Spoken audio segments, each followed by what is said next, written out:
Baik, assalamualaikum warahmatullahi wabarakatuh. Alhamdulillah, hamdan syakiran tayyiban wa mubarakan fi. Asyhadu an la ilaha illallah wahdahu la syarikalah.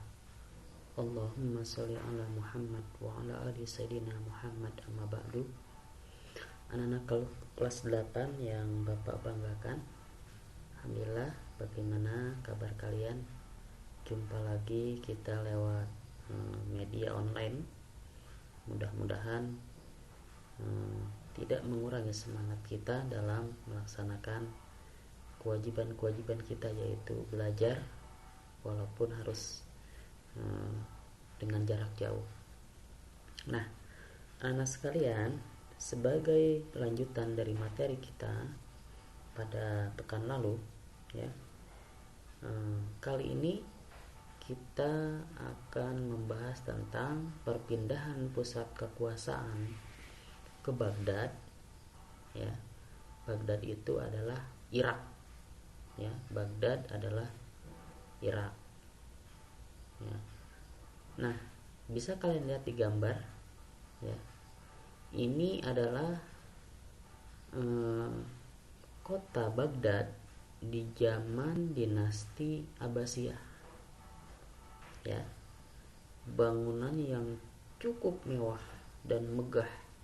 Ya, bahkan ada ikon-ikon dengan bercorak, ya, keemasan, karena di zaman ini, ya, dikenal dengan istilah the golden age atau masa keemasan, ya, di mana umat Islam saat ini sedang berjaya, ya, sedang kuat-kuatnya, ya, baik dari sisi ilmu pengetahuan, ilmu agama, pemerintahan yang cukup kuat, dan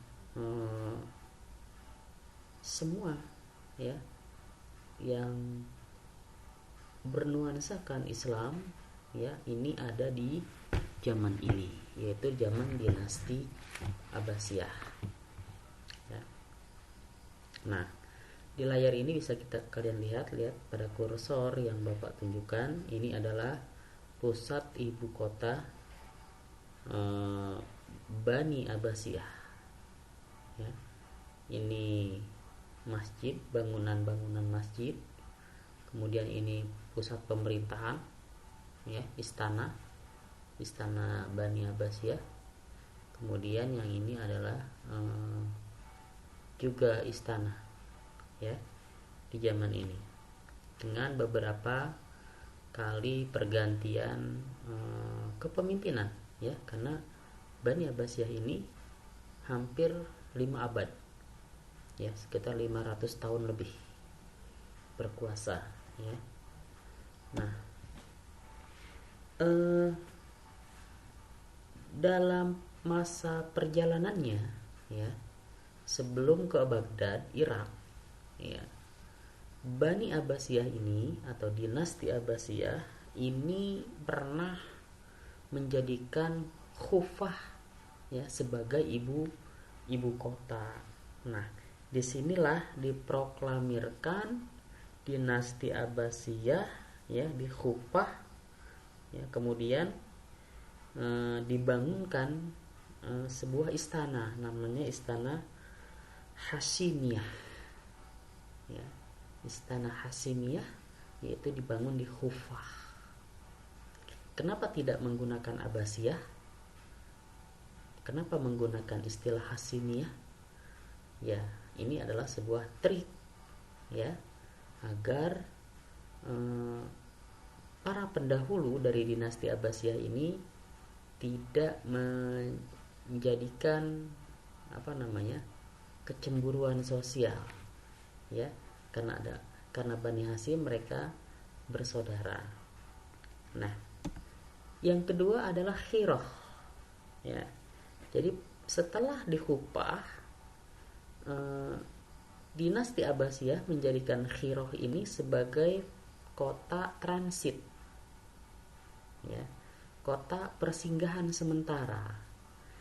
karena dengan tujuan untuk meninggalkan Kufah dan menjadikan Baghdad sebagai ibu kota atau pusat pemerintahan. Nah, jadi sifatnya sementara. Kemudian dari Hirah dia singgah juga di Anbar. Ya. Kalau di LKS kalian bisa lihat di halaman 11, ya. Ini ada kota Anbar, ya.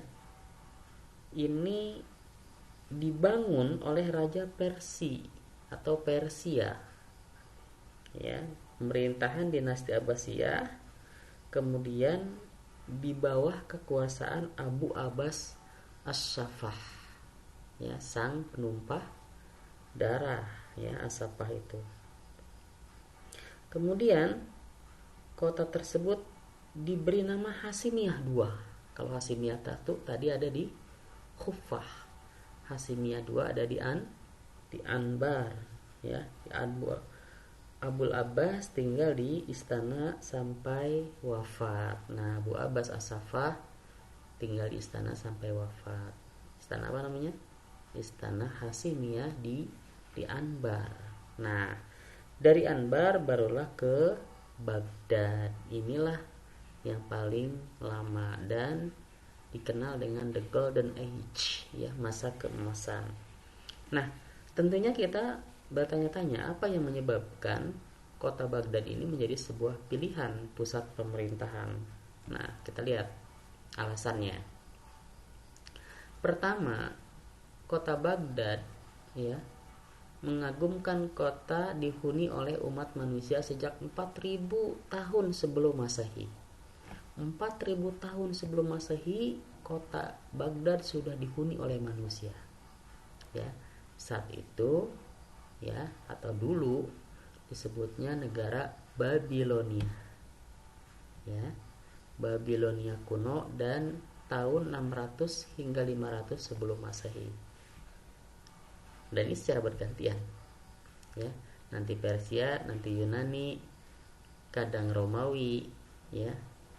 Ini menurut Baghdad, ya, hasilnya Baghdad. Nah, Baghdad itu berarti taman keadilan.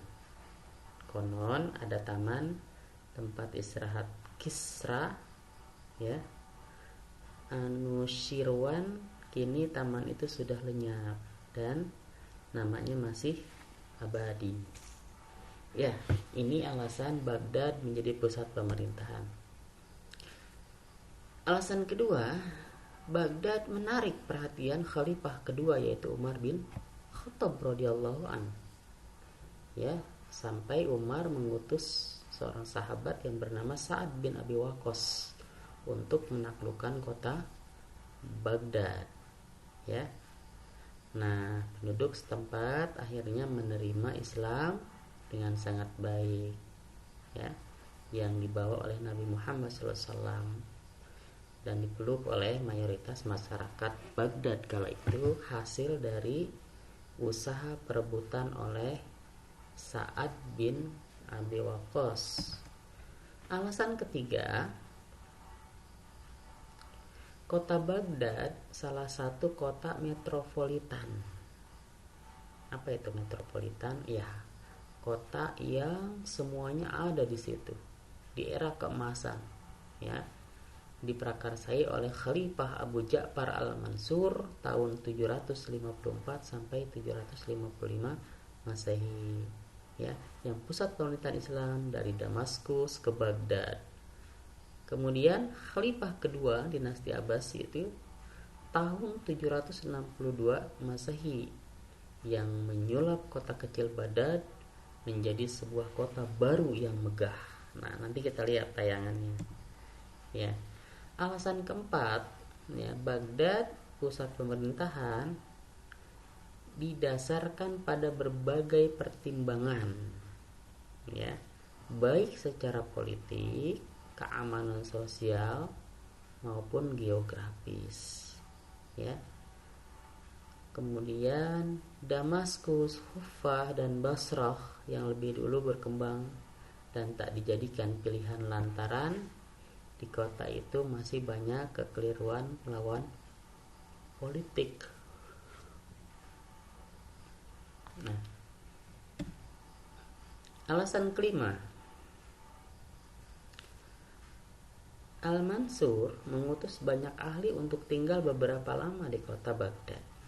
Mereka diperintahkan untuk meneliti keadaan tanah, cuaca, kondisi geografisnya. Hasilnya mereka menyimpulkan bahwa Baghdad yang terletak di tepian sungai Tigris sangat strategis dijadikan pusat pemerintahan. Jadi sebelumnya ada kajian terlebih dahulu. Ada kajian terlebih dahulu terhadap kota Baghdad yang kemudian baru menjadi pusat pemerintahan. Nah, ini adalah gambar kota Baghdad, ya, pemerintahan kota Baghdad di masa dinasti Abbasiyah. Nah, sekalian, demikian ya video singkat yang bisa Bapak sampaikan. Mudah-mudahan tidak mengurangi semangat kalian untuk tetap dan terus belajar. Jangan lupa jaga kesehatan, ya, mandi, sholat duha, berdoa, ya, agar kita terhindar dari penyakit, ya, terhindar dari macam-macam penyakit, terutama yang saat ini masih menghantui masyarakat dunia, ya. Itu saja mungkin yang Bapak sampaikan. Segala yang benar datangnya dari Allah, yang salah dari Bapak pribadi. Hari ini belum ada tugas, ya. Nanti tugasnya sekalian, ya, di pekan berikutnya. Assalamualaikum warahmatullahi wabarakatuh.